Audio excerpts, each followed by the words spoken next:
শনিবার Agartala rail station থেকে 6 মহিলা সহ 9 জন বাংলাদেশিকে আটক করতে সক্ষম হয় আগরতলা রেল পুলিশ।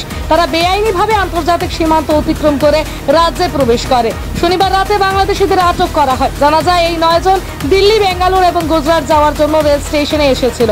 রবিবার তাদের আদালতে তোলা হবে বলে জানান ওসি তাপস দাস।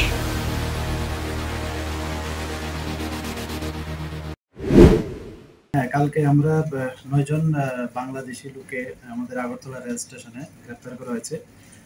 এদের নাম হলো নীলুফা বেগম একজন, জান্নাত আক্তার, মিরাজ খান, আকাশ হাওলাদার, লিটন হাওলাদার, সালমা বেগম, রিপন প্রমাণিক, ইব্রাহিম আকুন্দা আর একজন হলো সম্রাট আলী।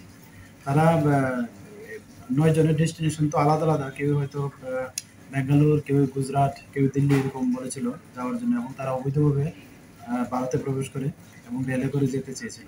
বেসিক্যালি তাদের কাছ থেকে তাদের যে স্মার্ট মোবাইল ফোন আর ইন্ডিয়ান কারেন্সি, বাংলাদেশি কারেন্সিও পাওয়া গেছে এবং কিছু বাংলাদেশি ডকুমেন্টও পাওয়া গেছে, তাদের কাছ থেকে সিজ করা হয়েছে।